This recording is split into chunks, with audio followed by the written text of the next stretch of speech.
A warm welcome to all our viewers. I'm your host, Shivangi Mishra, and you're watching another episode of South Asia Focus. Let's begin the show. India has once again demonstrated its role as a responsible regional power and a dependable partner.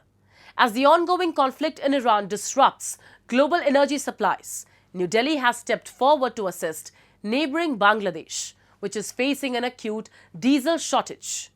India's quick response highlights its strong diplomatic outreach and commitment to regional stability. Take a look. The ongoing conflict involving Iran has begun to impact global energy markets, disrupting supply chains and raising concerns over fuel availability in several import-dependent countries. One of the nations feeling the pressure is neighbouring Bangladesh, which has been grappling with an acute shortage of diesel and petrol after international supplies were affected by the crisis. Amid improving bilateral ties, India has stepped in with timely support by sending a major consignment of 5,000 tons of diesel to Bangladesh to help ease the immediate fuel shortage. The shipment is part of the expanding energy cooperation between the two neighbours, which has steadily grown over the years. Bangladesh authorities have confirmed receiving the diesel consignment from India and have also requested additional supplies to stabilize the country's energy requirements. The crisis intensified after Iran targeted vessels in the strategically crucial Strait of Hormuz and struck energy infrastructure across the region, causing disruptions that have affected nearly one-fifth of global crude oil and natural gas supplies. In this challenging situation, India's timely support reflects its policy of prioritizing regional cooperation and people-centric diplomacy, while New Delhi continues to review Bangladesh's request, balancing its own domestic energy requirements and refining capacity. We have received a request from the government of Bangladesh for supply of diesel, which is being examined. Given our people-centric and development-oriented approach to relations with Bangladesh, we have been supplying diesel from Numaligarh refinery since 2007 through various modes, which includes waterways, rail, and later through the India-Bangladesh Friendship Pipeline. In addition, I would also like to say that we have received such requests from several other countries, including Sri Lanka and Maldives, and these are being examined, taking into account our own energy requirements and availability that we have. Alongside energy diplomacy, India has also been actively working to ensure the safety of its citizens in conflict-affected regions. The government has relocated several Indian nationals, including students and pilgrims in Tehran, to safer locations and is facilitating their return home through neighbouring countries such as Azerbaijan and Armenia. We have shifted several Indian nationals, including students and pilgrims, who were based in Tehran to other safer locations and cities in the country. We are also assisting Indian nationals who wish to travel to Azerbaijan and Armenia and from there to take commercial flights to return home. We are assisting them with visas. We are also assisting them with land border crossings. Passengers returning to India have shared their terrifying experiences during the escalation of the conflict in the region. It was very scary and also exciting. The airlines moved us to a 5-star hotel, and there were so many explosions happening around that hotel. It was pretty scary. So we are finally happy that we are back in India. We landed in India. I was so scared until the flight landed as well. मैं और मेरे साथ colleagues हैं, हम लोग 4 दिन से वहाँ पे फंसे थे. We went there on 28 Saturday and then उसी टाइम पे ये सब अटैक वगैरह हुआ, सब फ्लाइट्स कैंसिल हुई, but the government gave us very good service. They provided us food, accommodation. In a time of global uncertainty triggered by the conflict involving Iran, India's swift and coordinated actions have highlighted the strength of its diplomacy and its commitment to regional cooperation. By supporting Bangladesh during a fuel crisis and ensuring the safe evacuation of its citizens from conflict-affected areas, India has once again demonstrated its role as a reliable partner and a responsible regional leader. As tensions continue to disrupt global energy routes, particularly around the strategic Strait of Hormuz, India's proactive approach reflects a broader vision of stability, humanitarian support, and strong neighborhood ties, reinforcing its growing influence and leadership across South Asia and beyond. Moving on, a new political figure is drawing nationwide attention in Nepal. Rapper turned politician Balendra Shah, popularly known as Balen, received a massive public reception after his electoral victory in Jhapa on March 7th. His rise reflects a growing demand among Nepal's youth for fresh leadership, transparency, and political reform. Supporters see him as a symbol of change in a political system long dominated by traditional parties. A report. A new political phase is capturing national attention in Nepal. 35-year-old rapper turned politician Balendra Shah, popularly known as Balen, received a massive public reception after his electoral victory in Jhapa on March 7. Standing on top of his car and waving to cheering supporters, Shah thanked thousands of people who gathered on the streets to celebrate what many see as a generational shift in Nepal's politics. For many young voters frustrated with traditional political parties and corruption allegations, Balen represents a new style of leadership that mixes activism, youth appeal, and strong social media presence. Support for Balen has largely come from young voters who want political reform and accountability. His rise reflects a broader sentiment among Nepal's youth seeking fresh leadership and transparency in governance.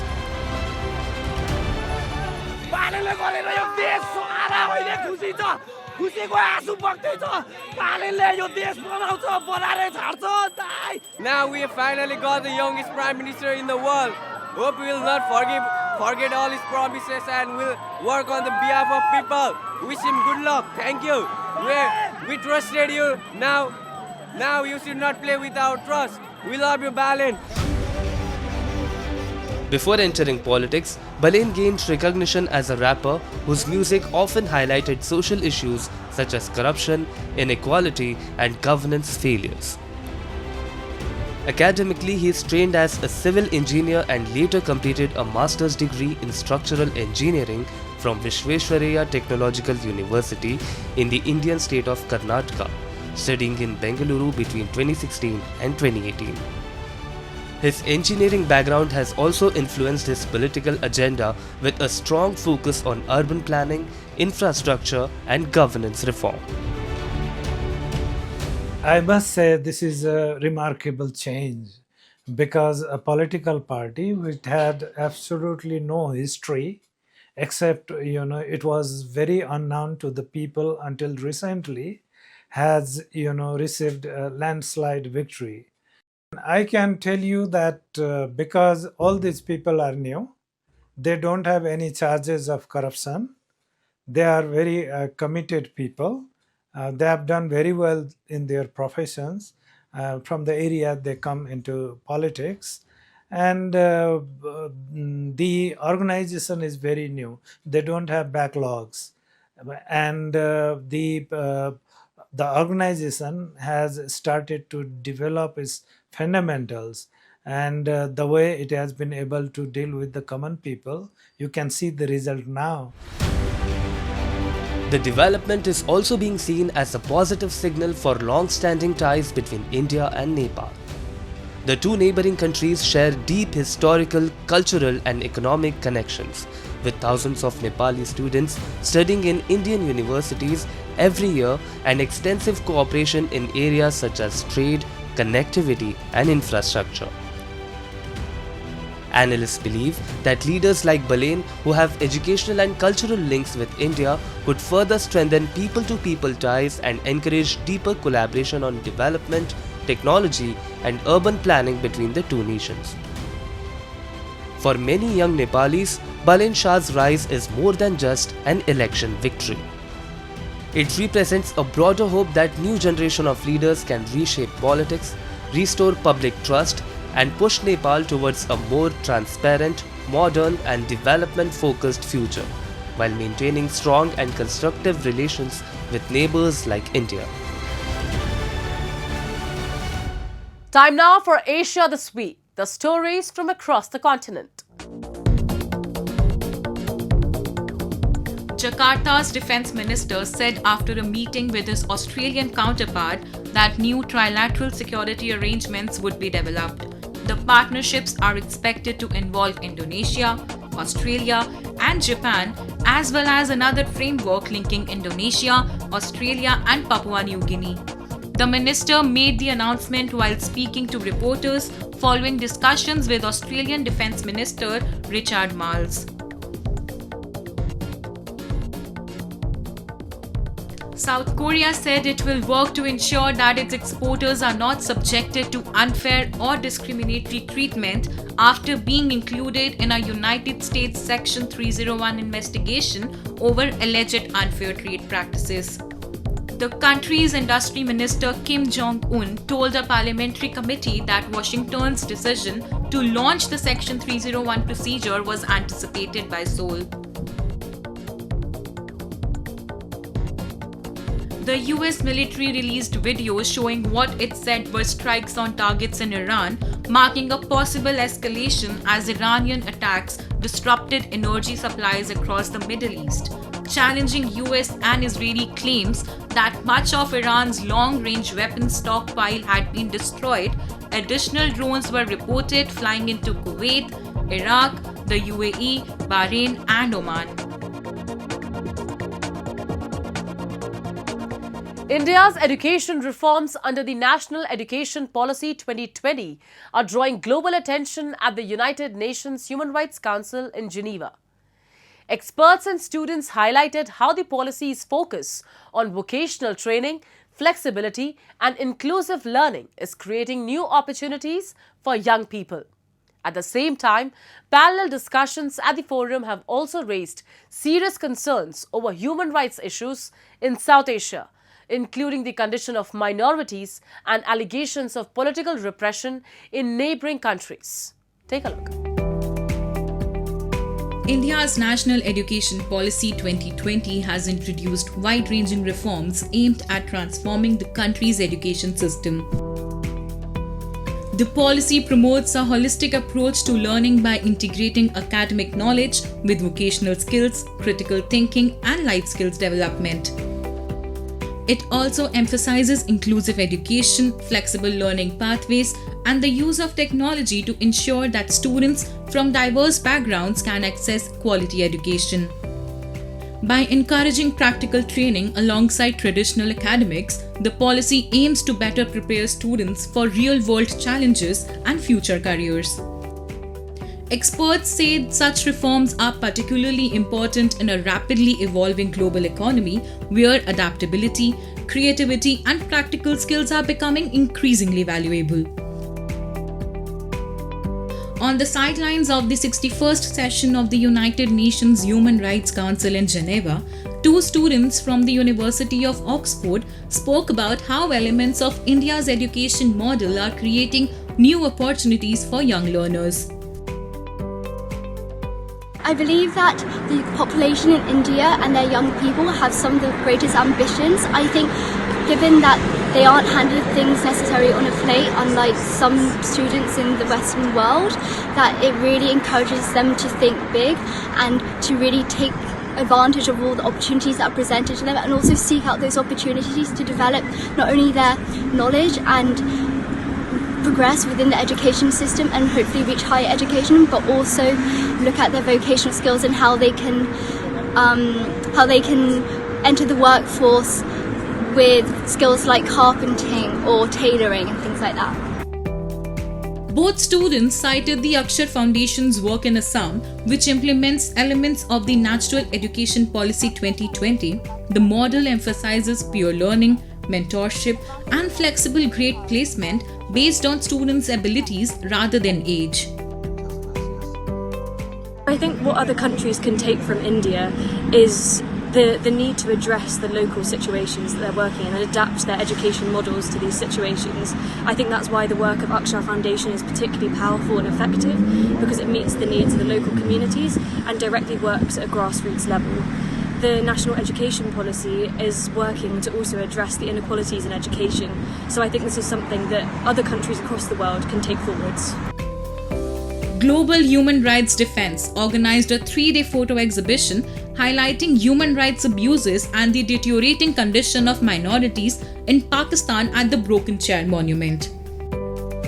The exhibition displayed a series of photographs and visual documentation portraying the hardships faced by religious and ethnic minorities, including Hindus, Christians, Sindhis, and Baloch. It also highlighted the constant oppression in Balochistan through enforced disappearances of young individuals, including both men and women, as well as forced conversions of minorities in Pakistan and arrests of several political leaders, including Dr. Mehrang Baloch. The exhibition aimed to draw international attention to what they described as systematic discrimination and political repression affecting these communities. It also displayed photographs of the grim condition of minorities in Bangladesh. Visual materials referenced incidents of cross-border militancy and violence, including the Pahalgam attack in 2025. They displayed the photographs of the victims of the attack and menacing evidence of the carnage, which the organizers said demonstrated the continuing threat posed by militant networks operating from Pakistani territory. Pakistan's fragile economy is facing fresh pressure as soaring global oil prices linked to the ongoing conflict with Iran begin to impact daily life. The government in Islamabad has announced sweeping austerity measures to conserve fuel and cut spending.